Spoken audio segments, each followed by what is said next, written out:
Amo tudo isso. Vamos dar uma olhadinha aqui que eu tô fazendo um estudo em biomedicina. Olha só o que eu já, eureka, consegui.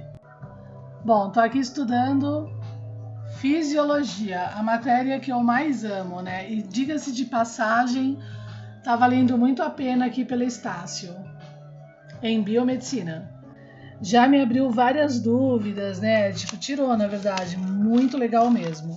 Bom, comecei a analisar as questões do ACH relacionado ao pendúculo cerebral e que vai ter uma relação aqui com toda essa região entre os colículos inferiores, a abênula, pineal, né? E o mais importante, né?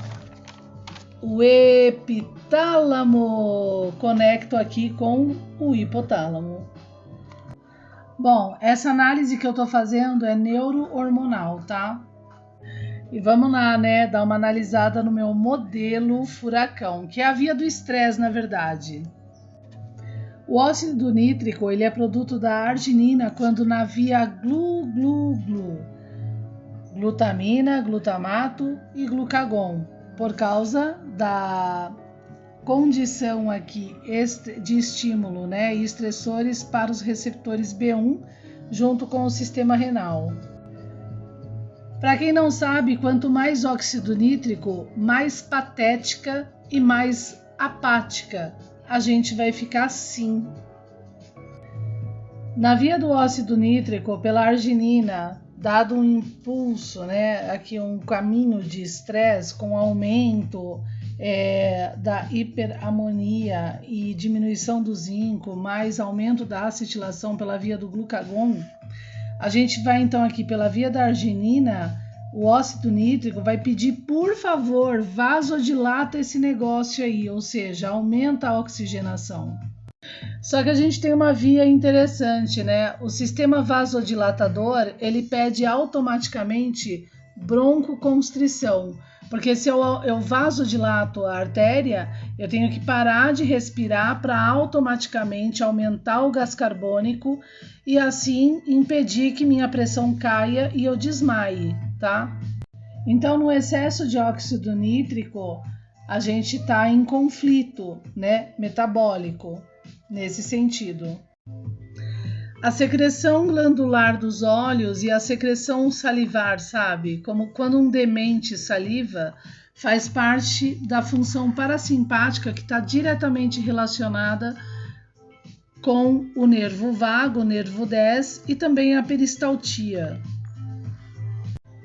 Essa região de sinalização, ela está ocorrendo aqui, ó, nessa região onde a gente tem os colículos inferiores, os colículos superiores, a pineal e a abênula. Todas elas ligadas com o quarto ventrículo, o terceiro ventrículo lá na abênula, né? E também diretamente correlacionada com o nervo vago 10, tá? Esse daqui, nervo vago 10. Toda essa região também vai influenciar o CN04, que é um nervo toclear, tá? Relacionado com a movimentação, né, oculomotora, né, dos olhos. E que também é conhecido como nervo patético. Ele tem uma relação com aquilo que Freud traz sobre a questão do mesencéfalo e você virar o olho, né, na histeria. Você vira o olho quando o colículo inferior, quando o colículo superior, ele está muito sobrecarregado, não consegue ativar o nervo vago, e então você começa a ter muita excitabilidade nesse nervo e por essa região, tá?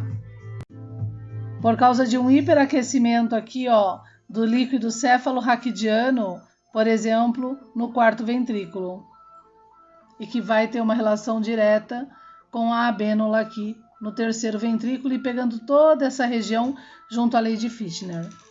O mais interessante é que essa região é uma região colinérgica, tá?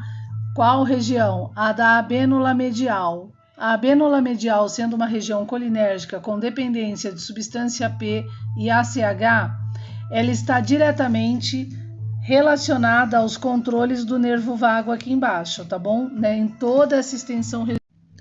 Vamos imaginar da seguinte forma: se eu tenho, por exemplo, a liberação no meu corpo todo da substância P, ela automaticamente vai sinalizar, junto com o óxido nítrico, essa região aqui,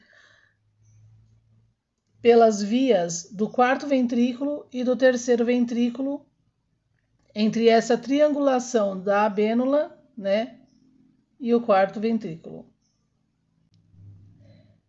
A abênula medial, que é rica em ACH, que são as vias colinérgicas, vai então ativar o nervo, pelo menos é a função dela, o nervo vago.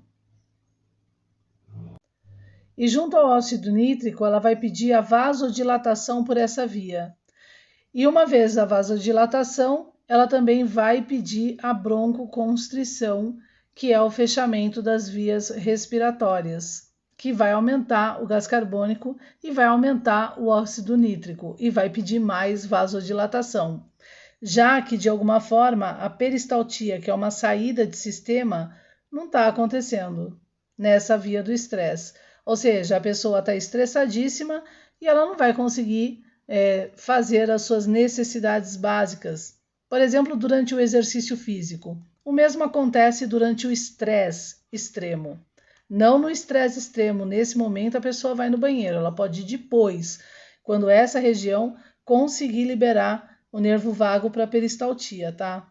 Vamos voltar aqui. O excesso de óxido nítrico, que é produto de muito estresse, que é via glu-glu-glu, quebra glutamina, quebra glutamato, libera glucagon, aumenta a amônia, ele então não vai permitir a peristaltia, né? Por quê?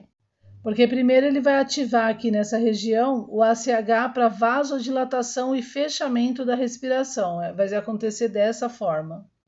Bom, a alta temperatura vai ativar a abênula medial, que é colinérgica, que tem ACH e que vai ter uma relação direta aqui, ó, né, com o nervo vago. O nervo vago, ele é vasodilatador e ele é dependente do óxido nítrico, a vasodilatação. Quanto mais óxido nítrico, mais eu estimulo o vago a vasodilatar. Só que se eu vasodilato, eu vou vasoconstritar, na verdade, eu vou criar uma broncoconstrição no sistema respiratório por causa dessa via colinérgica. A via colinérgica, ela paralisa a respiração e também diminui os batimentos cardíacos. Sabe, gente, é uma via de luta e fuga, é uma via de defesa do corpo. Essa região triangular também do trígono do vago, ela vai estimular a ânsia de vômito e a náusea, até o vômito, tá? Por quê? Porque ela bloqueia a peristaltia, ela não está relacionada com o estímulo da peristaltia, mas ela está relacionada com o bloqueio da respiração, broncoconstrição, vasodilatação, dado o nível alto ali, dióxido nítrico e, consequentemente, bloqueio da peristaltia. Então, aqui, essa região, ela está fazendo com que o nervo vago, ele atue parcialmente. Ele está gerando um bloqueio da peristaltia por causa dos índices de óxido nítrico, mas ele está favorecendo a vasodilatação. Essa é a sinalização de linguagem a priori. Bom, se eu tenho vasodilatação e eu não tenho a peristaltia, esse processo pressórico vai ter que sair para algum lugar. Ele não vai sair pelas necessidades básicas, vai ter que sair por cima, pelo vômito. As substâncias metabólicas vão ter que sair de algum lugar. E nesse caso, as substâncias metabólicas vão sair por cima, pelo vômito, não pelas necessidades básicas. Por isso da náusea. É uma condição, um mecanismo de defesa do corpo, porque ele está hiperaquecido na via do estresse. E o nervo vago está tomando, então, essa atitude com toda essa região central aqui, né, de comando. O nervo troclear, por exemplo, dos olhos, não está aqui à toa, porque ele vai estimular as glândulas para que, então, saia substâncias pela lágrima, ou seja, excesso de sódio, para diminuir a via do estresse, e tudo isso comandado pelo nervo vago. Essa aqui é a região central do nervo vago, que tem uma relação com o prosencéfalo, tá? É uma região de controle. Ela é super importante, ela vai explicar tudo o que acontece no estresse e ela vai explicar também os problemas do transtorno do espectro autista. Lembrando que na abênula a gente tem núcleos relacionados com a expressão gênica. O transtorno do espectro do autista é um problema na abênula.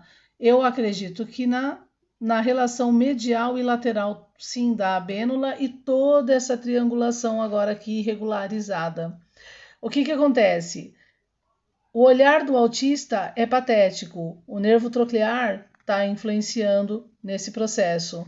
Ele também sofre problemas de estresse, né, das vias colinérgicas aí não reguladas. Quando está com muito estresse, essas vias da triangulação do vago não funcionam de forma ideal, gerando a possibilidade de convulsões no surto. Nesse caso, o nervo vago não funciona muito bem.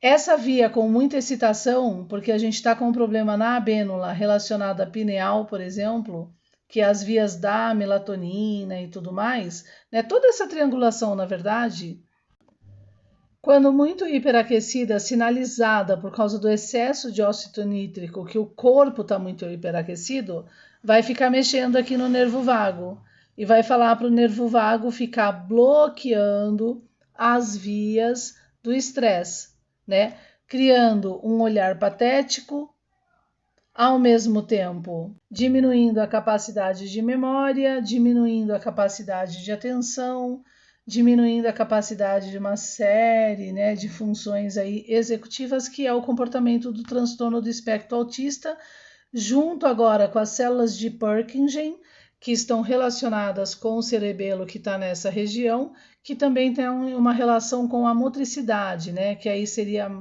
eu acredito, também a via da síndrome de Down, tá? Então, o autismo, ele tem um problema aqui. O TDAH da disposição tem um problema aqui. O estresse é explicado aqui no comportamento, aquele comportamento apático de uma pessoa muito estressada. Ela está muito estressada, começa a ficar apática. A resposta está aqui. Ou a convulsão também responde por aqui. E o mais legal, aqui é a região, então, também depressora, né? Esse ponto é bem interessante porque ele vai conseguir aqui explicar muitas vias da saúde mental, transtornos e distúrbios e tudo mais. Patético, porque o nervo troclear, ele tem esse nome, nervo patético. Nesse caso, o olhar fica caído. É o olhar também da pessoa exausta depois de passar muito estresse ou um estresse constante, explicando assim também o caminho da depressão, baixa de atenção, memória, cognição. A expressão gênica autista, ela mantém a via do excesso de óxido nítrico como produto, que é a via do estresse, do sistema glu-glu-glu, glutamina, glutamato, glucagon. Artigos científicos no mundo já identificaram o excesso de óxido nítrico como produto no corpo relacionado diretamente com o transtorno do espectro autista. O excesso de óxido nítrico também está diretamente ligado a um estresse muito elevado, o trauma, trazendo comportamentos não como o espectro autista, que está nesse processo constantemente no tempo, mas prejudicando diretamente o corpo e o comportamento, diminuindo a atenção, a capacidade e levando o indivíduo a adquirir também a depressão. Essas vias também explicam a via da mania. Grande Sigmund Freud.